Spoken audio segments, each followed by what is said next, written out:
káàbọ̀ sórí ìkànnì tó bá dé ìgbà ọkọ tẹ́ wò wá ní abẹ́kẹ́ subscribe kẹ́lẹ́ máa jẹ ìgbádùn gbogbo ṣe náà lágbo òṣèré àti ìròyìn káàkiri lórílẹ̀-èdè Nàìjíríà àti gbogbo àgbáyé. Tẹ́ láǹfààní láti máa wò mí. Àrílùmọ bí owó ọ̀rọ̀ ló tún dé tí ó tún solówó ẹ̀ ní mọ̀sọ̀mọ̀sọ̀. Alaafin ní sígun fún Aare Ona Kakanfo. Kò ságbára lọ́wọ́ Alaafin kankan mọ́ lónìí. Ṣèyí Mákindé ló lè sígun fún Aare Ona Kakanfo. But unfortunately, kò sí Aare Ona Kakanfo of Yoruba land. Yoruba land di Ọ̀yọ́ ni. Why are you expecting Aare Ona Kakanfo of Ọ̀yọ́ to come and fight for Ìbàdàn? Or to come and fight for Èkìtì? Mo kí gbogbo ọmọ kóòtù òjìrèbé. Gbogbo ẹ̀yin àgbààgbà ńlẹ̀ yìí. Gbogbo ẹ̀yin ọmọ ìjọba bàjẹ́ ìlú. Etí yín mélòó?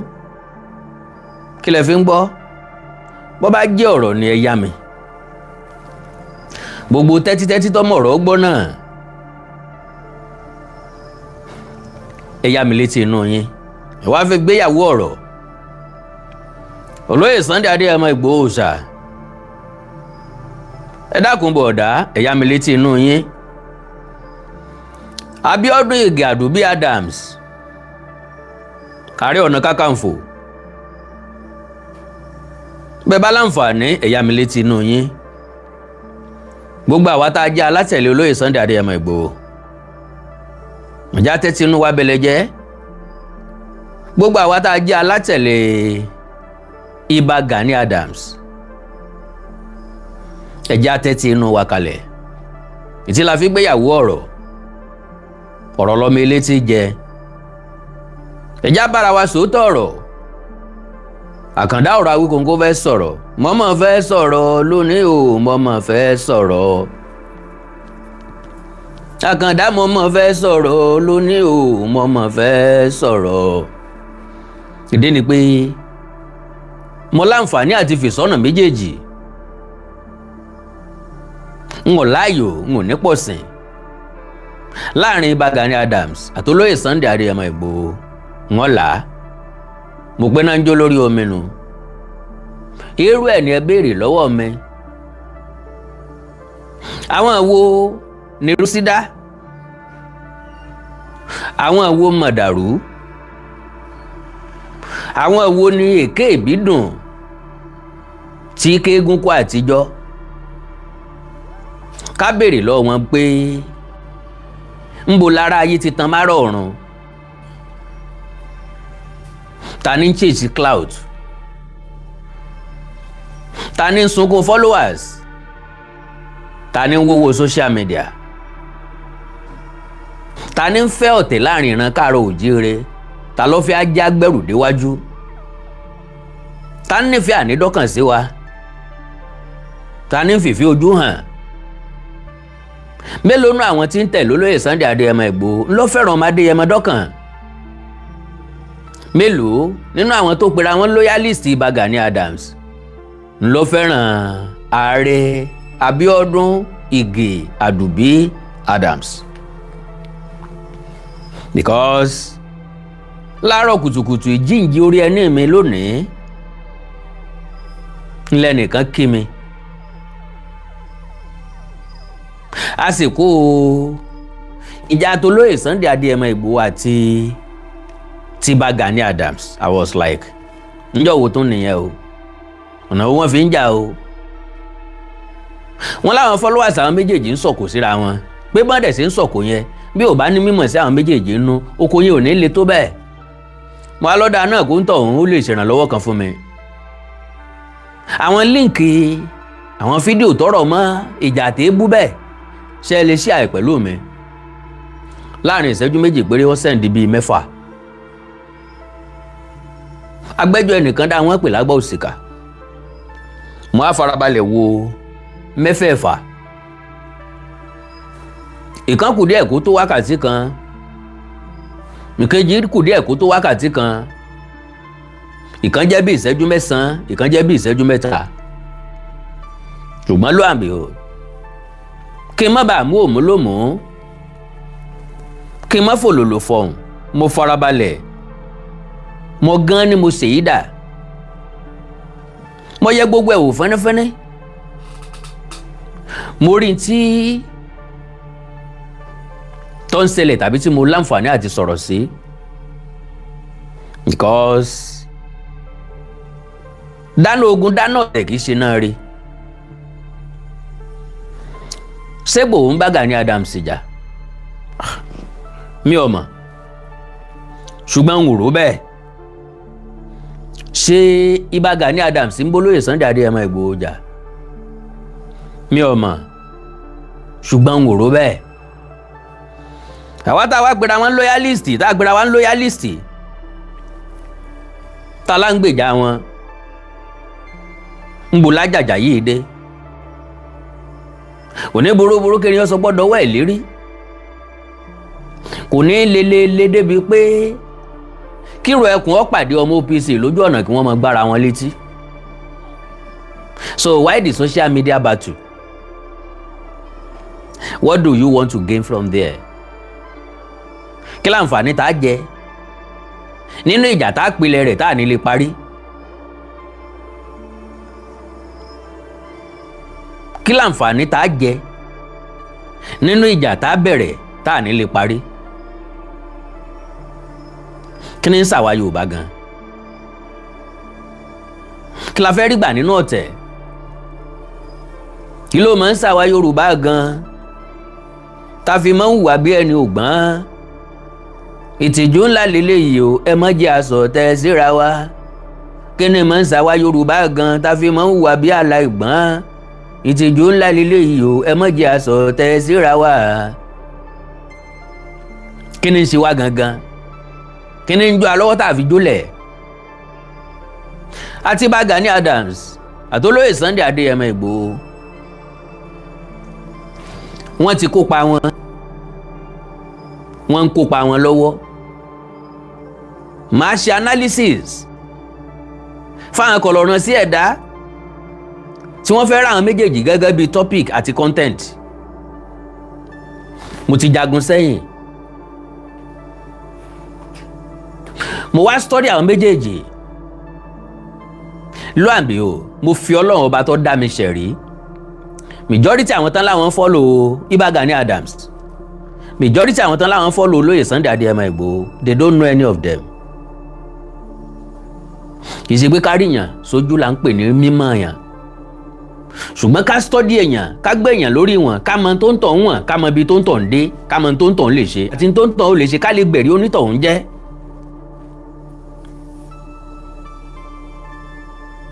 ọ̀dà o, Gani Adams ti comment lórí ọ̀rọ̀ Sunday Adéyẹmọ Ìgbòho rí. gbogbo alákẹ́yìnbó, gbogbo ala sọ̀rọ̀ sí ibà. àwọn àgbààgbà ló pe àkíyèsí ẹ̀. wọ́n ní ojú mi ni wọ́n ti bí ní ọ̀pọ̀ àgbà tí ń bínú ọmọdé. ṣùgbọ́n mo fẹ́ béèrè lọ́wọ́ ẹ̀yin èèyàn ìlú, ǹjẹ́ recently ibà Gani Adams tún sọ̀rọ̀ against olóyè Sunday Adéyẹmọ Ìgbòho?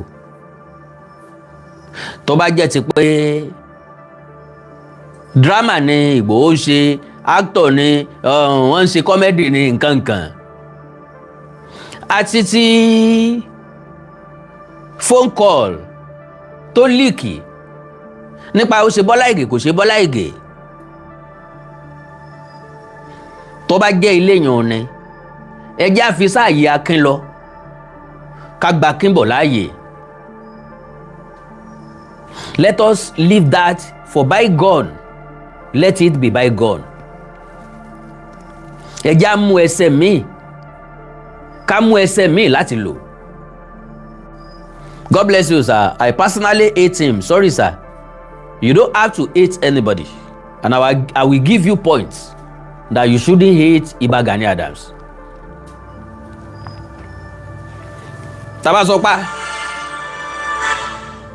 Bàbá sọ pé akórìíra Gani Adams, àfẹ́ràn olóyè Sunday Adéyẹmọ Ìgbòho bí ìgbà tá a fẹ́ràn Yorùbá ni, torí pé etí kan ò yẹ rí. gbogbo àlà ń sunkún ń gbé Ọọ̀ni of Ifẹ̀, ó yẹ ká Aláàfin ó lè ṣiṣẹ́ pọ̀ pẹ̀lú ẹ̀. gbogbo àlà sọ pé ó ń dùn wá pálàfin àná ọ̀bọ̀ ní ṣiṣẹ́. kí wàá ní joy wa, kí ni happiness wa? ìgbólóyè Sunday Adéyẹmọ Ìgbòho àti Ibà Gani Adams ó tún máa bára wọn jà. ní la fẹ́ gé níbẹ̀ gangan, ẹ jẹ́ kémi ó mọ̀ ntọ́ bá jẹ́ ẹ̀tọ́ wa tá a fẹ́ gbà ń bẹ̀ tó jóríire tọkàn wá ń bẹ̀ nínú kán mọ bára wọn jà tàbí ká mọ pò kìkì ìjà láàrin wọn. mo ti lọ wo gbogbo àwọn tó ń sọ̀rọ̀ nípa ẹ̀. màá pìkì ọ̀rọ̀ àwọn tó sọ̀rọ̀ nípa Igba Adams àti olóyè Sunday Adéyẹmọ Ìgbòho lọ́tọ̀ọ̀tọ̀. Now, because àwọn tó ń ṣe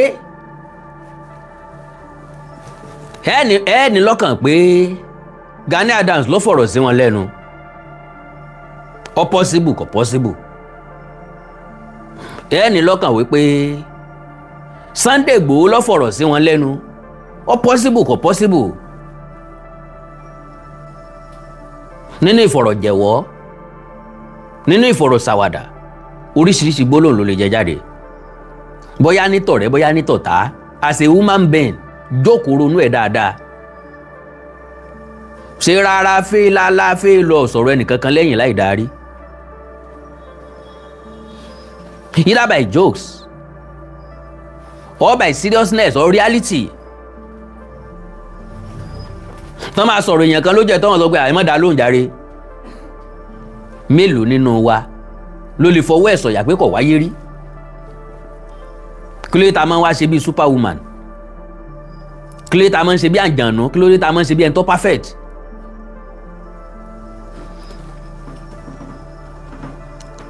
ẹni sùúrù ẹ mọ́ màmọ̀já ẹ mọ́ fọ̀rọ̀ sákàndọ̀rọ̀ Awíkonko lẹ́nu gbogbo ibi tí mò ń lọ mọ̀ mọ́ lórí ètò eléyìí lónìí and I will say the reality. n bá wa sọ tinú mi tí mo sọ tẹnu mi tán n tó bá wá wù kálukú ló lè padà sọ lẹ́yìn ẹ̀ bọ̀ ẹ má jẹ́ ká dáná ogun ká dáná ọ̀tẹ̀ láàrin ara wa mọ́ káwọn ẹ̀yà tó kù ọmọ rí wa fi ṣe ẹ̀yẹ fi wá ṣàwẹ́wà. now a ti sọ ọ̀pọ̀lọpọ̀ ọ̀rọ̀ lórí ọ̀rọ̀ Gani Adams majority ń sọ wípé where is Gani Adams where is Aare Ona Kakanfo ẹ kó là kú lẹ́kọ̀ọ́ ẹ̀kọ́ ọ̀kọ́là ẹ má fọ̀rọ̀ síyàn lẹ́nu ẹ má provoke èèyàn ẹ má tọ́ bọ̀ yàn lọ́nà ọ̀fun ẹ jẹ́ kí gbogbo àwọn nǹkan yìí wá naturally Gani Adams ti wá naturally lásìkò tó tọ́ sí lásìkò tó lè wá igi kan kì í ṣe gbó èèyàn kan kì í sọjà sáàlà ní ọmọ ẹ̀dá ò ní gbà àwọn olórin kan ti kọrin sẹ́yìn wọ́n ti reign wọ́n ti popular àwọn Wizkid ló wà ń ta báyìí o àwọn Davido ní bẹ́ẹ̀ ń ta báyìí o àwọn Small Doctor ní bẹ́ẹ̀ ń ta báyìí àwọn Qdot ní bẹ́ẹ̀ ń ta báyìí o àwọn Ọlárọ̀mí Àgẹ́rẹ́gẹ́ àwọn ló ń bẹ́ẹ̀ ń ta báyìí àwọn kan ti senior wọn tí wọ́n ti kọrin sẹ́yìn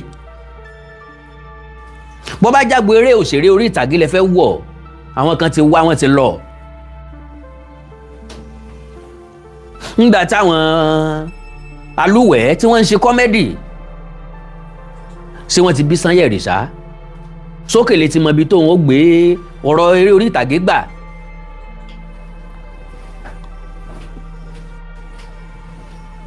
bàbá Mèrò bàbá Sàlá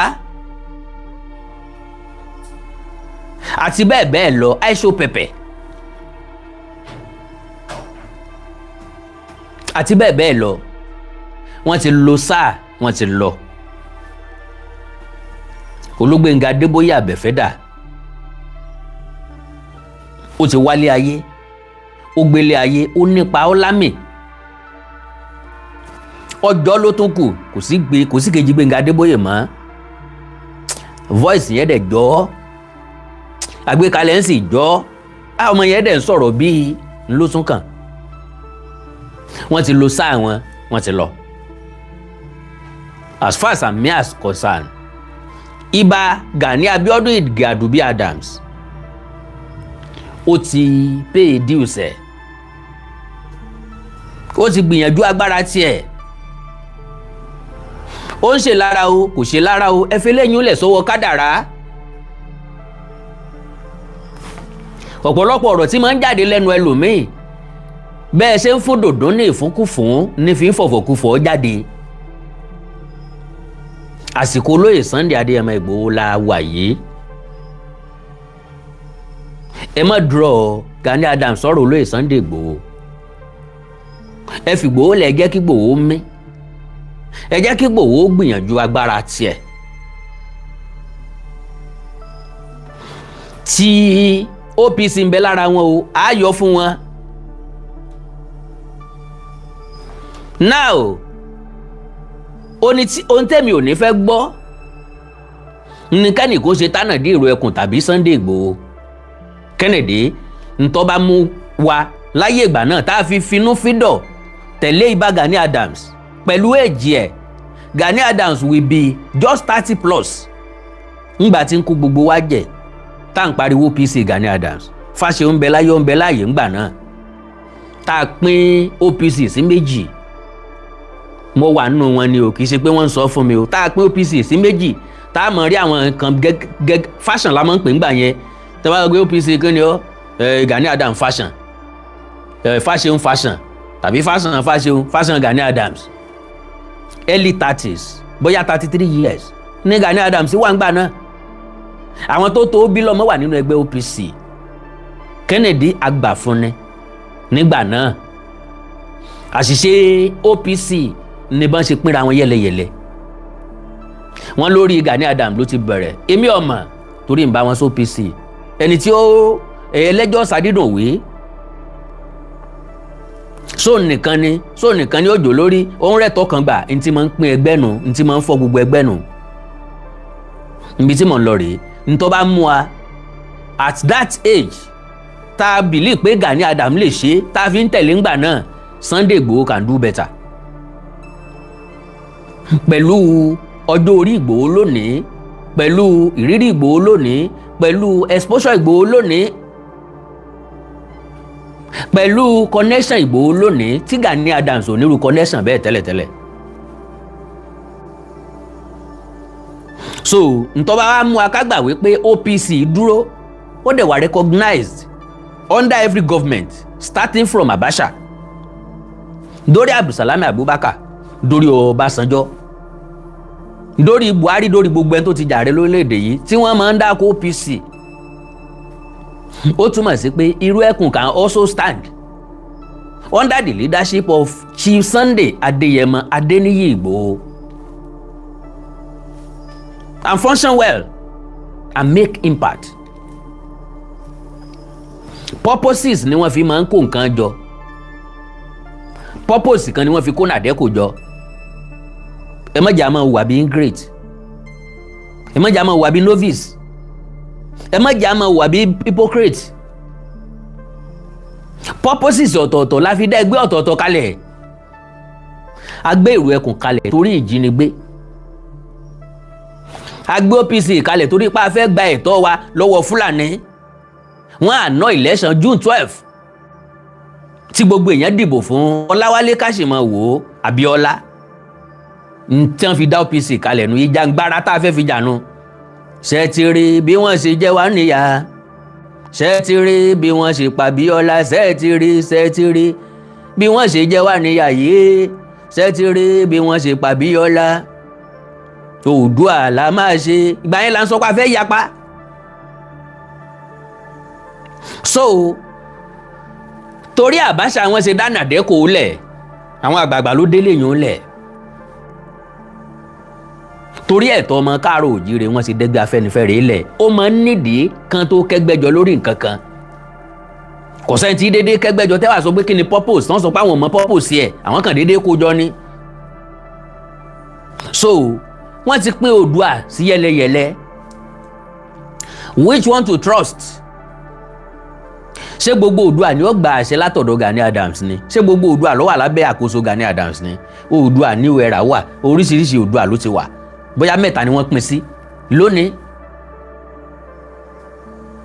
So bàbá wa ń pe Gani Adams sí gbogbo nǹkan bí ẹni pa mọ̀ọ́mọ̀ ń fin níran ni let this man breathe ẹjọ́ gbélé ayé ẹ̀ Gani Adams kọ́ níjọba quote me anywhere olóyè Abíọ́dún Ìgè Àdòbí Adams òun kọ́ ni gọ́ọ̀mẹ̀ntì o òun kọ́ ni gọ́fúnọ̀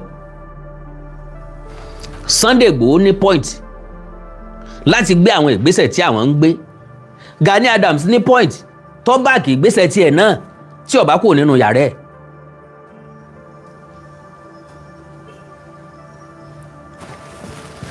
ẹ má jẹun làágùn jìnnà ẹ̀já kọ́kọ́ gbọ́ tọ̀rọ̀ arákùnrin kan.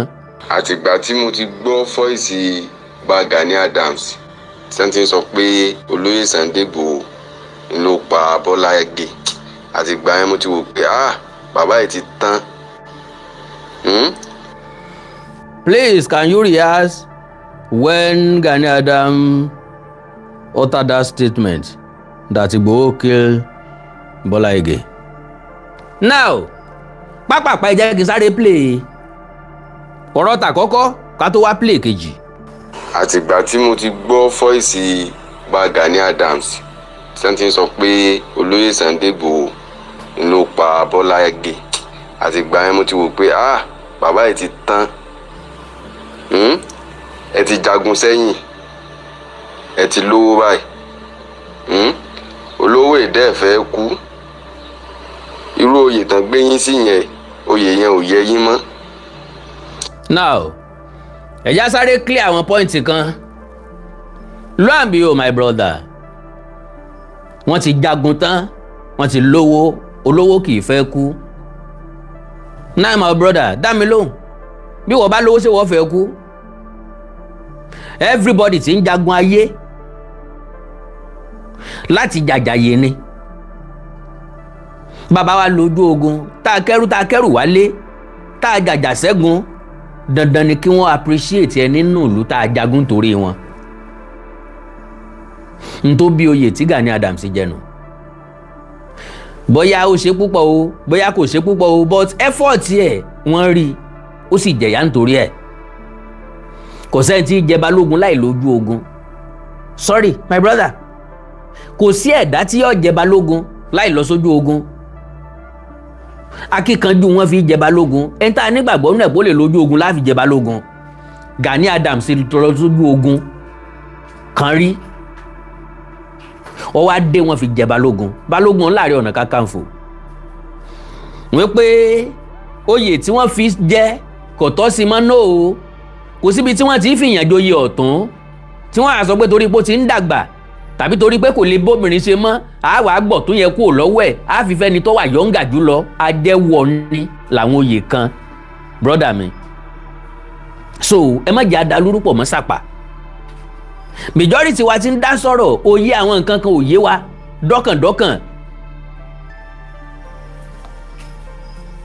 especially gbogbo ẹ̀yin tí ẹ jẹ́ coordinator tí ẹ já àwọn ọmọ bá Gani Adams yẹn àfi kẹ́ ẹ máa há òkà sọ́wọ́ kẹ́ ẹ máa gba ìyàwó ń yàwó kẹ́ ẹ máa lérí mọ́ àwọn aráàlú yín. God bless you on this. Lára bí tí wọ́n ti bà OPC jẹ́nu ńgbà táwa kú ń bẹ̀nu kọ́mọ báyàn dá sọ̀rọ̀ lẹ̀ kọ́mọ báyàwó méjì parí kọ́mọ báyàwó àtọkọ parí ìjà at the end of the day kí wọ́n gba ìyàwó mọ́kọ lọ́wọ́ níbi tí wọ́n ti ń gẹ̀tẹ̀ tèmi ti kó nu wọn nù. máa ṣe àwọn tọ́ọ̀gì agboolé káàkiri so òun lè wà fún ẹtú tí wàá mú ọ̀tẹ̀ ìlara tẹ̀m̀bẹ̀lẹ̀kún kẹ́límọ́nì ẹtú tí wàá mú mọ́ olóyè Sunday Igboho. Now ẹnìkan béèrè lọ́wọ́ mi ní comment section pé which war Gani Adams go please ńgbà tó OPC ń gbóná janjanjan ogun kan nìyẹn. Tọ́básanjọ́ ní káwọn sọ́jà àwọn mobile police kí wọ́n máa face OPC pẹ̀lú AK-47 that is a war, that is one of wars. Lára ogun tán pẹ̀lú ogun náà nìyẹn brother.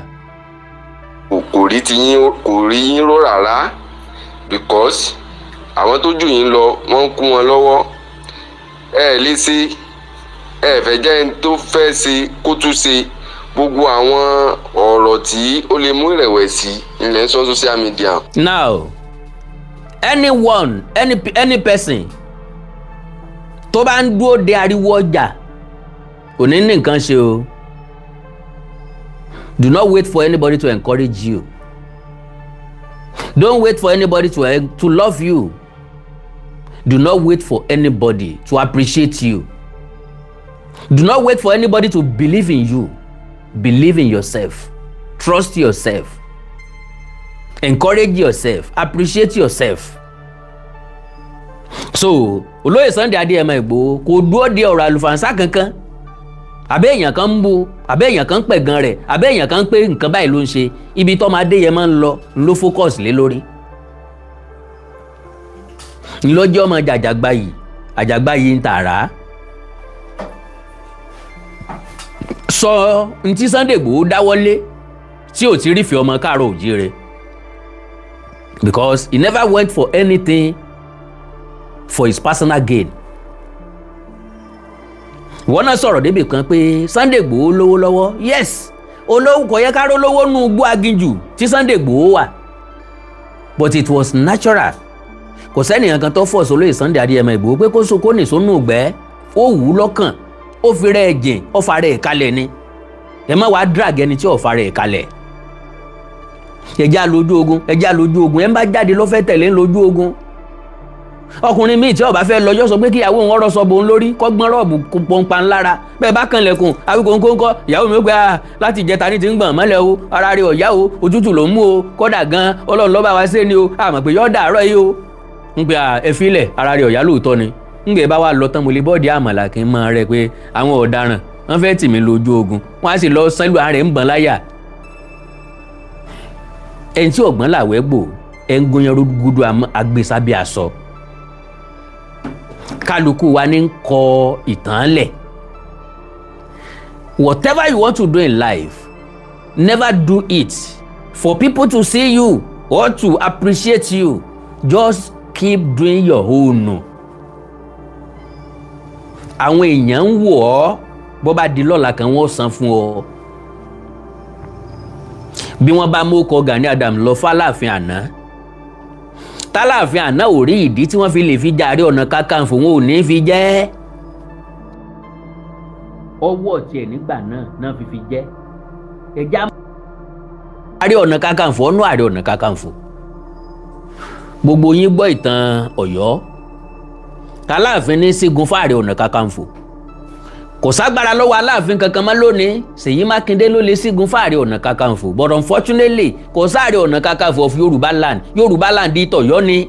Why are you expecting Aare Ona Kakanfo of Ọ̀yọ́ to come and fight for Ìbàdàn or to come and fight for Èkìtì? Volunteers. Nigeria Army Civilian Joint Force ni wọ́n ń jà lókè ọya nọ́mbà àwọn Fúlàní àwọn ajínigbé jà lókè ọya.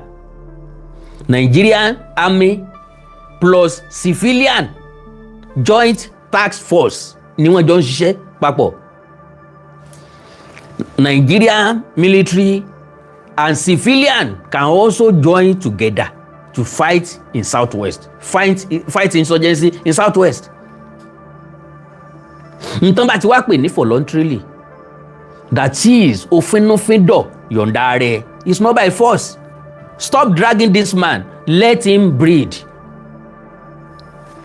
Tí Ìbà Gani Adams bá tún wá sọ̀rọ̀ olóyè Sunday Adéyẹmọ Ìgbòho recently ẹ send ẹ̀ sí mi ẹ jẹ́ kémi ó rí because of recent èmi ò follow ọ̀rọ̀ àwọn méjèèjì.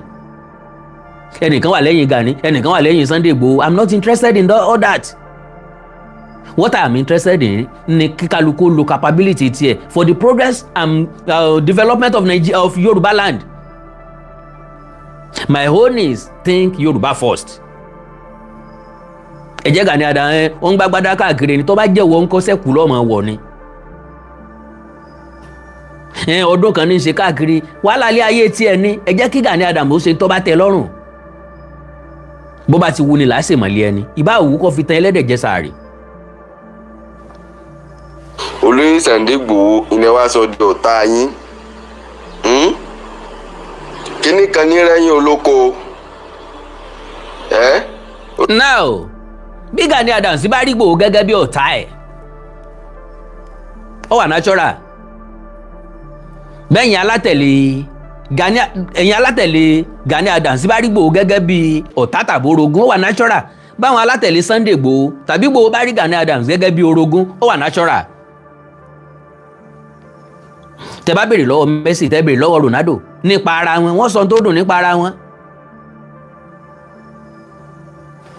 Now wọ́n ṣe nínú World Cup tán play lọ́wọ́ nísìnyí wọ́n béèrè lọ́wọ́ wọ́n interview Ronaldo lẹ́yìn tó score wọ́n dárúkọ Messi ó ní ó béèrè lọ́wọ́ another pressman ó ní next question eléyìí náà dárúkọ Messi ó kúrò níwájú wọn àwọn èèyàn bẹ̀rẹ̀ sí ní ṣépè fún Ronaldo má béèrè Ọlọ́run lọ́wọ́ èṣù kó wá lérò pé láàlú kó èṣù tiwa kó o kó wá lérò pé Sátánì yóò wá praise Ọlọ́run má béèrè èṣù lọ́wọ́ Ọlọ́run kó wá má expect pé Ọlọ́run ó praise èṣù. Orogún wà naturally orogún òwò ń bẹ orogún gbọ́dọ̀ wà. Bàbá tó jọba tọmọ rẹ̀ ó jọba sípò rẹ̀ gan-an ṣé òun gangan ò ní mọ wu ọmọ yìí pé bóyá tọmọ bá rẹ́rìn jù á ní bóyá inú ẹ̀ ń lò pé òun ti ń dàgbà àbí bóyá òun ó tètè kú kó lè bá wá joyè ibi tó ń wà. Ọmọ mi inú wo bàbá ń gba tó bá dàgbà títí tí pé ṣé bàbá yìí ò ní lọ́mọ ni kọ́mọ joyè òkú òun fámìlì wa o. Àwọn nǹkan kan bẹ tó wà natural. So lóye Sunday Igboho wo yín ó rẹ̀yìn gbogbo yín láti òkè títí tó fi dé sálẹ̀ bàbá yẹn ló máa rẹ̀yìn gbogbo yín gbogbo ohun tẹ́ fẹ́ kó ṣẹlẹ̀ sí ní láburú ẹ̀yin ni ó ṣẹlẹ̀ sí àyàfi ẹni tó bá nínú mímọ́ nù yín ẹ wà máa há òkà sọ́wọ́ ẹ máa gbàyàwó yàwó kò ní iṣẹ́ pàtàkì kan tẹ́ wà fún ẹ̀yin OPC ẹ ti bà OPC yẹn jẹ́ ó ga fún yín o shame on you guys. No àti OPC ìkíní àti OPC ìkejì àti OPC ìkẹta àti ibi tó wù kó OPC ó pínra wọn sí àwárí ikọ̀ OPC kan tó wà courageous enough tó lè jáde láti join rescue mission. So ó túmọ̀ sí wípé they are not for ìran wa, that is number one. Ó túmọ̀ sí pé they are for kúnkúṣì, wọ́n ń dúró de ẹni tí ó fún wọn lówó. Àkọ́lẹ́tà sí gómìnà eléyìí, àkọ́lẹ́tà sí gómìnà eléyìí, à ń dúró de ní tí wọ́n ó promise wa ká tó di pa kóra wá bì kan. Ẹnu ló ti dùn wípé iye báyìí lọmọ ẹgbẹ́ OPC wà láì fọ́nṣàn kò nítumọ̀. To the best of my understanding, mbọ jẹ́ ká ẹ jẹ́ n sọ̀rọ̀ tí mo fẹ́ sọ. Kọ́lọ̀ mọ́ jẹ́ n gbàgbé. Ààrẹ ìbá yín sọ̀rọ̀ àfi ká máa kó agbádá káàkiri òde ọdún elékuru, ọdún obì, ọdún ẹlẹ́pà ni mo mọ̀ dé abetí ajá lọ sí ń ta yàn wọ́n fún nìyẹn. Sọ abetí ẹran wà nìkan máa dé. Ìwọ wá ní èwo ní ti sáwà la yàn wọ́n bẹ̀ ni. Ẹni tá a pè láàrẹ tó jẹ́ pé àwọn bodyguard ti ń sóhun gan wọ́n lé 1000 tí mo kọ́kọ́ wà lókè tó wọ́n wà láàrin ṣé yẹn lóògùn kankan ẹ kàn ń gbowó ẹ ti sọ dóṣèlú Ọlọ́run jẹ́ kí ẹ ronú yín. Ok, ti ọ̀rẹ́ mi nù ẹja play ilé ìtọ́wá látọ̀dọ̀ Ìbà Gani Adams. Ó dá lórí content creator tó ń pèrè ní Sunday Igboho, Sunday Igboho. Now you are now seeing it. Ẹni tó sọ̀rọ̀ nípa Ìbà Gani Adams, Gbogbo Gani Adams on behalf of Sunday Igboho. Igboho ọ̀mọ́rí o. Igboho ọ̀ránṣẹ́. Ìfẹ́ tó ní sí Sunday Igboho ní ń jà lé lórí. Ìfẹ́ tó ní síran rẹ̀ ní ń jà lé lórí ní ń bí nínú. Kábàárà wa sòótọ́ ọ̀rọ̀. I am a fan of Messi, I am a fan of Ronaldo. Àwa tá a jẹ́ fáànù kọ̀ọ̀kan nínú wọn tá a bá ríra wa a máa sọ̀rọ̀. Ṣùgbọ́n mi àkàndọ̀rọ̀ Awíkonko, I am a fan of Messi, but I will always tell you, let us praise God and that we have both of them in the same era and let's enjoy them while they live. There is no way you can praise Messi and ignore Ronaldo's achievement. There is no way. There is no way you can be a fan of Cristiano Ronaldo and ignore Messi's achievement. Kò sí bó ifẹ́ ṣe. So why ìtọ́ wa ń rojọ́ lórí àwọn ọmọ tó jù lọ? I can't argue because of Ronaldo and Messi. I am way older than them. And achievement wọn tí n bá rí 3% inú ẹ̀ achieve láyé mi, mo ti jẹ́ èèyàn o. So why will I be arguing on their behalf? Ronaldo ọmọ mi, Messi ọmọ mi, máa jà ní torí ẹ̀. Ronaldo ló ṣe kinní kan jù, Messi ló ṣe kinní kan jù. Ronaldo ló lè forí score, Messi ò lè forí score. Ronaldo ló lè fẹsẹ̀ méjèèjì score, Messi ò lè fẹsẹ̀ méjèèjì score. Lọ wo iye goals tí Messi fi ẹsẹ̀ ọ̀tún score, lọ wo iye goals tó forí score, crucial goals. Gẹ́gẹ́ bẹ́ẹ̀ ni Sunday Igboho and Gani Adams in some area. Gani Adams ẹ̀ ń sọ wípé ohun kágbádá káàkiri whenever in Yoruba land tán bá pè pàdé stakeholders tán fẹ́ sọ̀rọ̀ lórí security, lo and behold Gani Adams will be called. Gani Adams is a very very sensitive man, very intelligent. Quote me anywhere. Very very. Ṣùgbọ́n ní point wọ́n ń dúró de èèyàn, wọ́n ń dúró de government kan fún go ahead. Ṣùgbọ́n gbogbo ara ajá kọ́ nílé gbà á kí gbọ́ wọlé kájọ́ ọmọ gbò ní ti Sunday Igboho. Sunday Igboho ọ̀rá àyè gbadì ẹ̀sìn. Igboho is a warrior. Warrior of different era. Sorry sir, sorry ma. Warrior of different era. Láyé ìgbà táwọn Ògèdèngbé agbógungbòrò ń jagun láàyè ọ̀tọ̀ ni o. Ẹgbẹ́ Ògèdèngbé agbógungbòrò kalẹ̀ ní ìsìn style tó fi ń jagun kẹ́ wá gbé olórí sọ́jà ní ìsìn kalẹ̀. Pẹ̀lú equipment ayé àtijọ́ f'Ògèdèngbé, equipment ayé ìsìn fún sọ́jà ìsìn kò bára mu. Ní tí mo fẹ́ mú jáde ń bẹ̀rẹ̀ ni pé ẹni tó kọ́kọ́ sọ̀rọ̀ on behalf of Sunday Igboho, Igboho ọ̀mọ́rí Igboho ọ̀dẹ̀ ránṣẹ́. Likewise ẹni tí ń sọ̀rọ̀ yìí Gani Adams ọ̀rọ̀ ránṣẹ́, Gani Adams lè mọ́rí tàbí kọ́ mọ̀ mọ́rí. Ní tí mo fẹ́ mú jáde ń bẹ̀rẹ̀ ni pé this direct attack is not helping us. Pé Sunday Igboho ní content creator, ibi tí ìbá ti dùn mọ́ mi ni pé kálẹ̀yìn náà ṣe tiyín lẹ́gbẹ̀ẹ́ kan ká wá wò wípé èwo ni ọjọ́ content creation ń bẹ o, èwo ni ọjọ́ reality ń bẹ o. It could have been good. Bọ̀ ká dúró sí kọ̀rọ̀ ibì kan ká máa pẹ́ ẹni tí tó wà active, ẹni tá ń rí, ẹni tá a rí pé, ẹni tí ń jẹ́ wa, ẹni tí ń dá wa lóhùn, ẹni tó lákìkanjú, ẹni tí ò dúró de nǹkan kan, tí ń bọ́nu ogbó láìsí pọ́ lọ́mọ ń bẹ̀ ká máa pè ní content creation, content creator. It won't be acceptable. And ó wá wọ́ọ̀sì pé ẹnu ẹni tó dàgbà ńlá ti ń gbọ́. Lóòótọ́ bó ṣe wà nísìnyí yóò pè rẹ̀ ní loyalist Ìbà Gani Adams. Ẹ̀já béèrè lọ́wọ́ ẹ̀ tó bá rí Sunday Igboho lójúkorojú báyìí, can he be able to say that? Mi mọ̀ o, ṣé yóò lè sọ lójú Igboho bẹ́ẹ̀?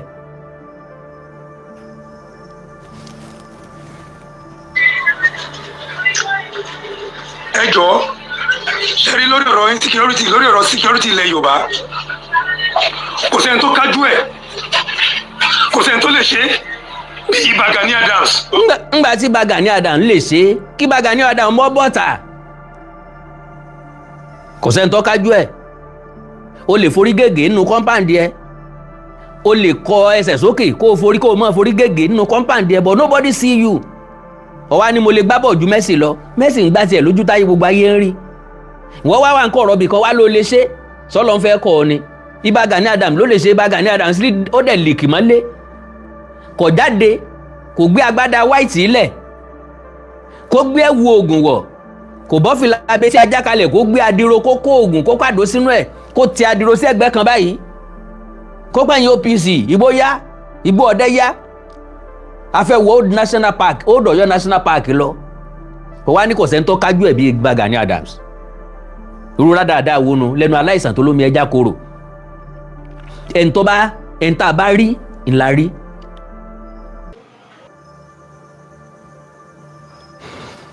Ẹni tá a bá pè tó bá jẹ́ ni.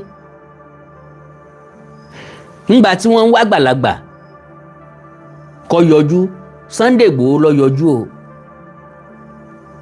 Kò síbi tán ti pè tí ò ti dá wọn lóhùn o. Ẹnu yín ni ti dùn pé content creation ní í ṣe. Ẹ̀yin ẹ show orí movie fún wa.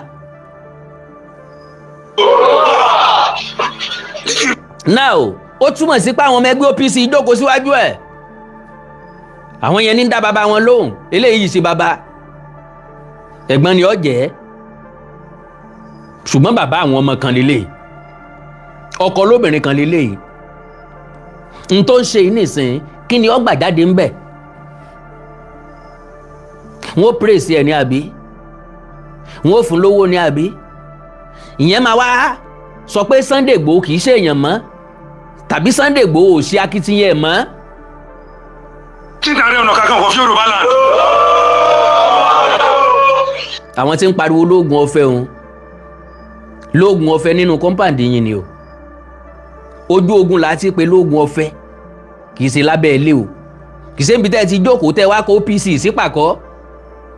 àgbàlagbà tí ń fọ́ ní káà láì lówó lọ́wọ́ ewé fún pákó ajá ní ń gbó, àgbàlagbà tí ń pe lóògùn ọ̀fẹ́ lábẹ́ ilé, táwọn géńdé gìrìpá kan ń bẹ́nu gbó, àkó ajá ni ó ń gbó ni.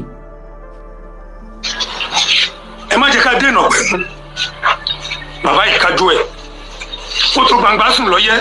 ó tó gbangba sùn lọ́yẹ́ kò bọ́ ta,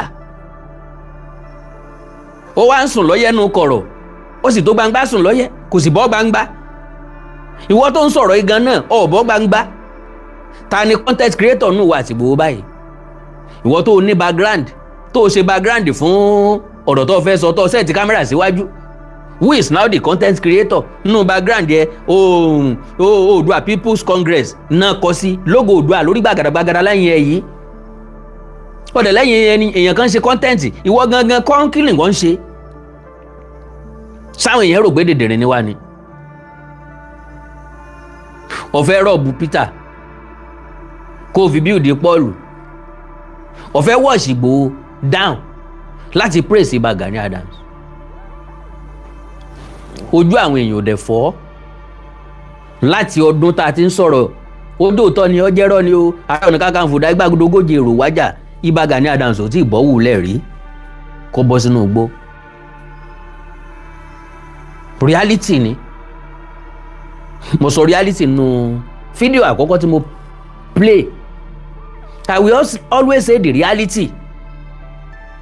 látijọ́ náà látọdún náà 2018 2019 2020 tí Ìbà Gani Adams gangan sọ yé inú igbó wa táwọn onísùnmọ̀mí ti wà. He was just saying it. ó já mọ̀ wípé àwọn fún àwọn báńdí wọ́n ti wà nínú igbó Ọ̀yọ́ o, wọ́n ti wà nínú igbó ìpínlẹ̀ Ògùn o, nǹkan o, wọ́n dẹ̀ ń bẹ́ńbẹ̀ lóòótọ́. ṣùgbọ́n bóòlù lórí ilé ó ṣe rí i pé ó lè ti wà nínú kọ́ńpáǹdì o, nínú kọ́ńpáǹdì ilé tó wà o, pé ó lè ti wà nínú kọ́ńpáǹdì o, wọ́n ti fún fẹ́ǹsì wọlé o. tí ọkàn sọ tí ọkàn mẹ́ẹ̀kì kọ̀ pé my dear ẹ̀yin ọmọ mo ní kí n sọ fún yín ni o, ó lè ti wà nínú kọ́ńpáǹdì o, ẹ jẹ́ ká lọ sùn, kò sí problem, ẹ jẹ́ ká lọ sùn.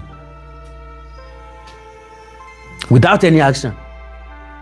bí ó bá jẹ́ ń tọ́ lágbára ṣe bí yóò sì pé àwọn èèyàn kan ládùúgbò wọ́n bá wọn pé ẹni tó bá yẹ kí wọ́n pè láti wá. gẹ́gẹ́ bẹ́ẹ̀ nírú kọ́lì bẹ́ẹ̀ ló ṣe jẹ́. so ológun ọ̀fẹ́ lábẹ́ ilé. bó ṣe ní lánàá ipá àwọn lọ́balọ́ba wa nítorí ọ̀rọ̀ òṣèlú wọn lọ́gbọ́n ìyẹ̀lẹ́bẹ̀ bá. kò ní dáa fẹ́ni tó bá tún dárúkọ àwọn lọ́balọ́ba wa lórí ọ̀rọ̀ insecurity. ẹ ń bá dárúkọ àwọn lọ́ba wa lórí ọ̀rọ̀ insecurity ń tọ́hún ní jèrè. because lọ́balọ́ba wa kọ́ ni gómìnà ìpínlẹ̀ yín ti ń gba security vote. ẹ yé implicate àwọn ọba wa. they are doing their best, they are trying their best. níwọ̀n bá bí agbára wọn ṣe mọ, wọn ò láṣẹ lórí ọlọ́pàá, wọn ò láṣẹ lórí sọ́jà, wọn ò láṣẹ lórí fìjìláńtẹ́ lásán, wọn ò láṣẹ lórí civil defence. kí lọ́ka wọn lọ́balọ́ba ló ní kí Sunday Igboho lọ dárú ẹkùn kalẹ̀ ni. ńgbà tó ju rí ọ̀gbá mọ́ ńlọ́jọ́ dárú ẹkùn kalẹ̀. a lè máa wò kán máa já àwọn ìyá wa gbé, kán máa já àwọn obìnrin wa gbé, kán máa já àwọn ọmọ wa gbé, kán máa béèrè ransom lọ́wọ́ wa lójoojúmọ́. ní Igboho fi dárú ẹkùn kalẹ̀. OPC tó ti wà látọdún mọ́dún ẹ sọ ipa àti OPC fún mi again of recent. God bless Abba Father terasika fún mi, God bless you sir. ẹ sọ ipa àti OPC fún mi 4, 5, 10 years ago nínú ìran Yorùbá, nínú ní territory Yorùbá.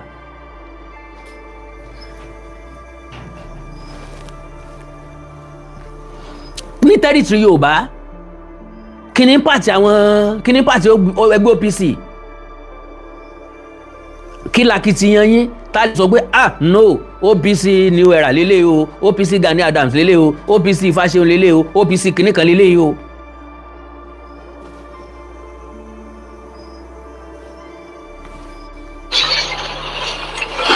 àwọn governors wa àwọn governors ilẹ̀ Yorùbá káàkiri àwọn náà nítorí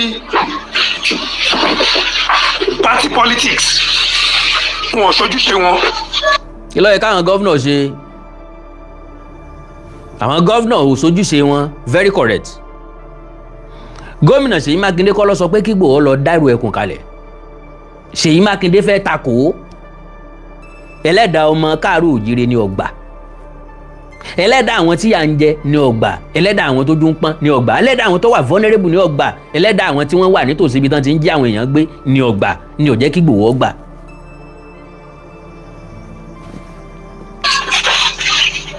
a mọ̀ pé gbogbo ẹ̀ ó lọ́wọ́ kọ àbòsí nínú. ó ní ọwọ́ àwọn alágbára kan lẹ̀ Yorùbá nílùú Nàìjíríà àti nínú olóṣèlú tó ń ṣiṣẹ́ lábẹ́lẹ̀, ṣùgbọ́n àwọn ò ní yé sọ, àwọn ò ní yé dákẹ́. gẹ́gẹ́ bí gbogbo ayé ti mọ̀ mí pé OPC lèmi. wọn ò ní yé sọ, wọn ò ní yé dákẹ́. ìwo ni kápíìkì ń bẹ̀? ẹ ní yé dákẹ́ túmọ̀ sí pé ẹ máa dákẹ́ lọ. ẹ ní yé sọ túmọ̀ sí pé ẹ máa sọ̀rọ̀ lọ. ìwo lẹ fẹ́ pìkì ń bẹ̀? ṣé ẹ ní yé sọ ni àbẹ́ ẹ ní yé dákẹ́? everybody mọ̀ pé OPC ni ó and. led by Igba Gani Adams. led by Igba Gani Adams. Oòduà. àwọn ò ní yé máa fún yín ní fact. ó dà nǹkan tí mo wá fẹ́ sọ fún yín lákòókò yìí ni wípé lórí ọ̀rọ̀ insecurity Nigerian police force wọn kájú ẹ̀ bàtẹ́ ìwọ̀n bọ́n ṣe wà handicapped. institution kan wà ní Nigerian police force tí wọ́n pè ní POS, àwọn adigbolujà tí ìjọba àpapọ̀ bá fún wọn ní agbára tó yẹ kó fún wọn, irú tí Igba Gani Adams ń béèrè, wọn aṣojú iṣẹ́ yẹn dúdú òṣùwọ̀n. ok mobile police riot tí wọ́n wà fún ọ̀gá OPC, ọlọ́pàá wà láti maintain law and order.